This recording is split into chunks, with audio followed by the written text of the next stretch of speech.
I am doing the numerology for November 6th, 2024. If you add all those numbers together, you get the number 16, and if you add the 1 and the 6 together, you get the number 7. The number 7 makes us evaluate our strategy going forward. This is a number that is aware and alert. It is not a number for complacency and sitting back on our laurels. This is a number that embraces a challenge and knows that we are here to merge our rational mind, or our left brain, with our intuitive and creative self, our right brain.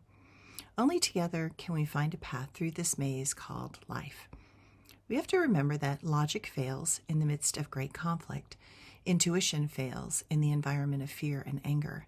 That is why often we need both. Today, remember what matters most to your soul's growth forward.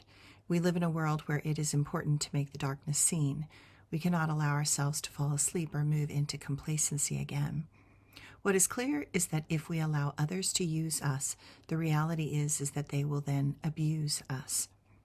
When we see the patterns underneath the intentions of others, we get a clearer picture of the shadow that they hold and the agendas that are feeding their actions and words.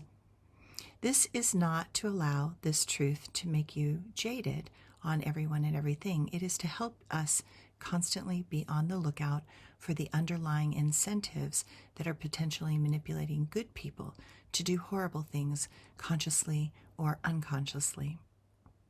I had a teacher tell me a long time ago, if you cannot see clearly another person's shadow, then you should never trust that person, because eventually that shadow will bite you in the butt.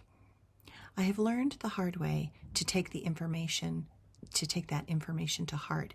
And I've also learned that when you do see that shadow in others, know that whether it is conscious or unconscious inside of them, you need to know when that shadow might be rearing its head.